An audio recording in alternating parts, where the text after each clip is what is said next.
My name is Gerald Ferreira and I'm the owner of several virtual reality companies.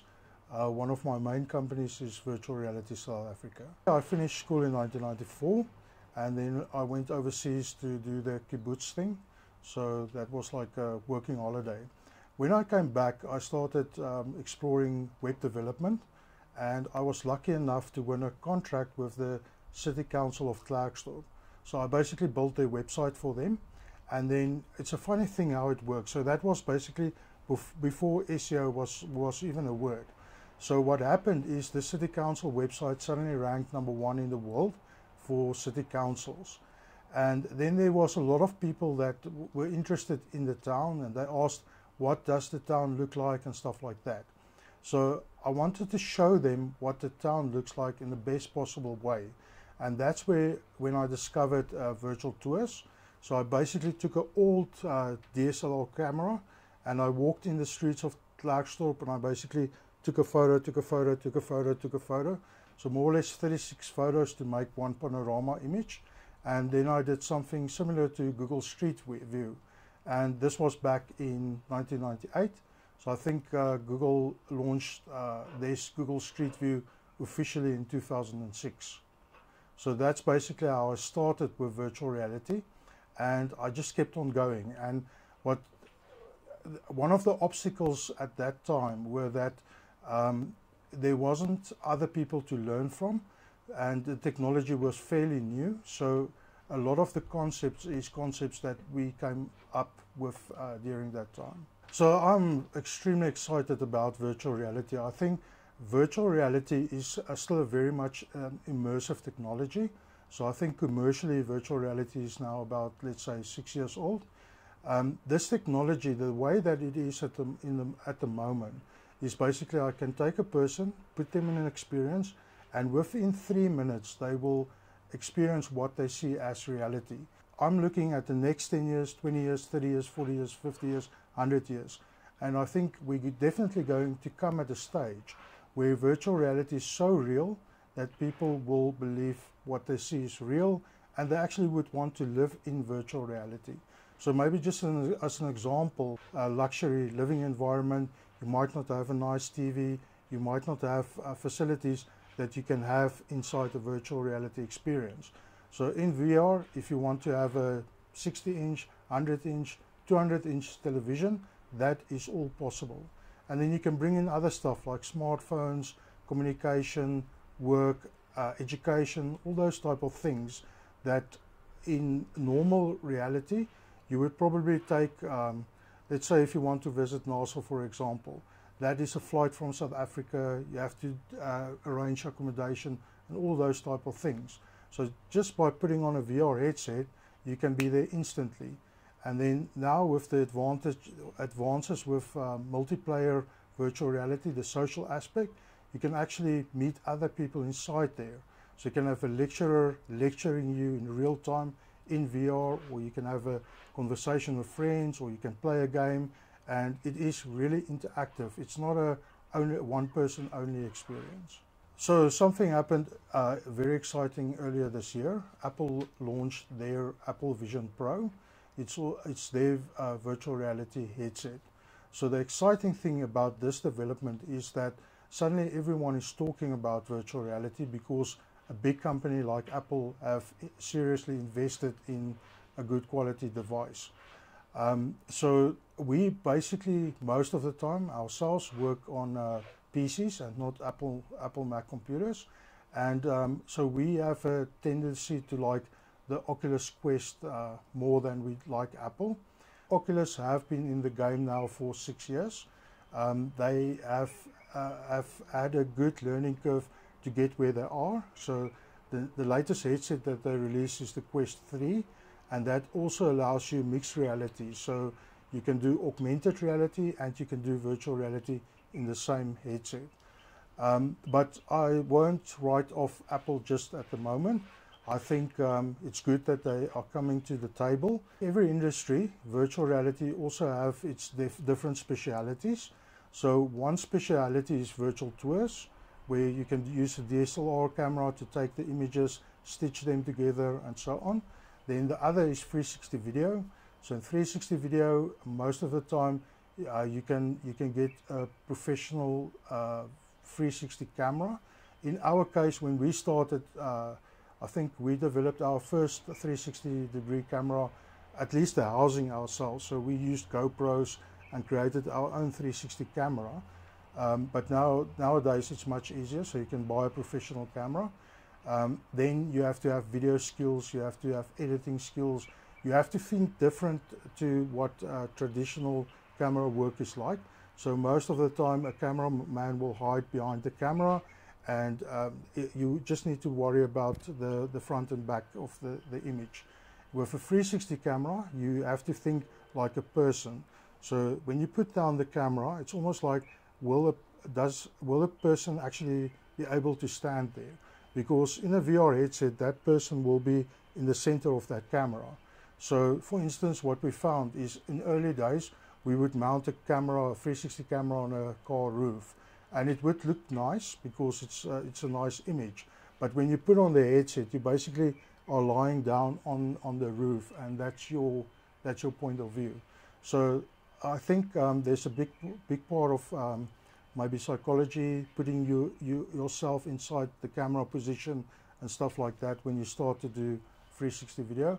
And then you also have to learn to hide. So because the camera picks up everything, you have to find a good hiding spot. And then of course there's the post-production. So post-production, we use Adobe products quite a lot. So there's Premiere that we use and After Effects. There's also another application, it's called Mystica. So they specialize in 360-degree video. Then if we go to what I call the cool VR, that is basically 60OF, where you can move around, touch stuff, and really be interactive with your environment. So there we use gaming engines. So typically it will be, in our case, we use Unity, and we have a preference for Unity because Unity scales quite well to different devices. So using Unity, you can develop for PC, PC VR, you can develop for Android VR. So Oculus is currently based on Android. And then with the Apple Vision Pro that just came out, Unity also allows you to basically port easily to Apple computers and the Apple iOS. So then the other big player is Unreal Engine. Unreal Engine is really cool when it comes to high-end fidelity graphics and good quality experience overall. So I think it's a very close matches at the moment, and for now we will still stick with Unity, but I think Unreal is definitely catching our eyes, and we might consider moving to that platform in a year's time or something like that.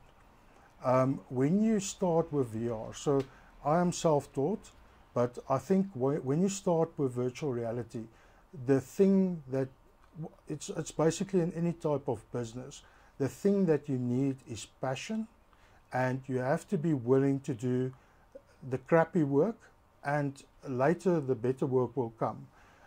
That's the thing that I learned when I was in Israel as well. So there I had to clean toilets. So basically I believe that I must be the best toilet cleaner in the world, and that job is not above me. And if I'm doing it and I'm expecting one of my workers to do that, then it's not something unreasonable that I'm asking for it. So I think willingness, passion, dedication, and the want to be the best at what you are. So if you start with any of the different, so I think virtual reality, augmented reality, artificial intelligence, the metaverse offers quite a big opportunity at the moment. So when we look at real life, there is engineers that goes out and they build plants, and they build factories, and they build bridges and all these kinds of things. In virtual reality, we are trying to simulate what is available in real life, and in virtual reality we will need those engineers, those architects, those designers, those video editors, those creatives to basically create those environments.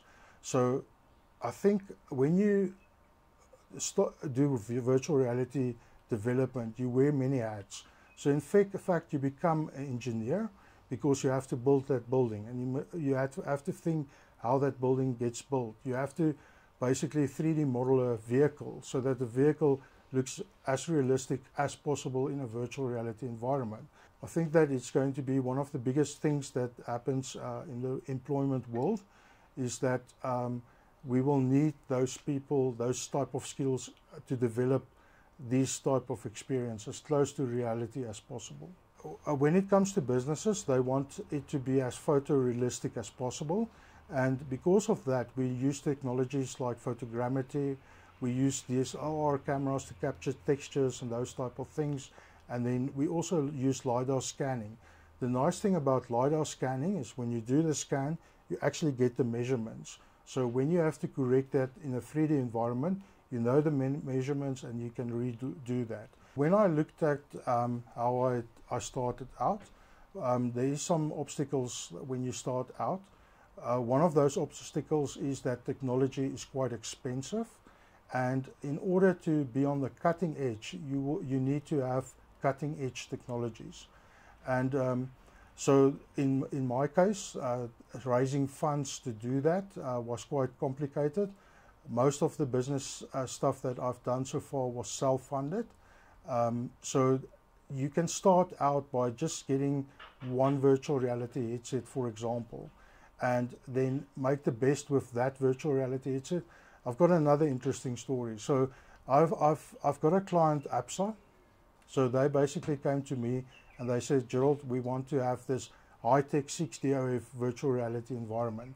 At that stage, I didn't have a nice gaming PC that was capable of doing that sort of stuff. I just got into Unity. I didn't have my own VR headsets, but as part of this deal, I sold 10 high-end VR computers and 10 headsets. So basically, I imported those products and I used their products to develop the experience on. And then after that, I got some nice money from the deal, and I could basically go out and buy my own nice computer, VR headset and stuff like that. And another thing that was quite complicated is that I was basically a one-man show. So for a huge part of my career in the virtual reality industry, people thought that I'm crazy, I'm a dreamer, these technologies aren't going to happen. And I had to deal with that emotionally, because there was a lot of people that said, yeah, you're just a dreamer, you don't know what you want from life. But I was passionate and I wanted to do this. And I knew that at some stage it's going to become a reality. So when I look at how we grow our business, you have to knock on doors. You have to let people get people into the technology so that they can understand it and they can see the possibilities of this technology. We also use one of my older skills, search engine optimization. So basically, when you search virtual reality South Africa, we would dominate there, and people will basically contact us to do business with them.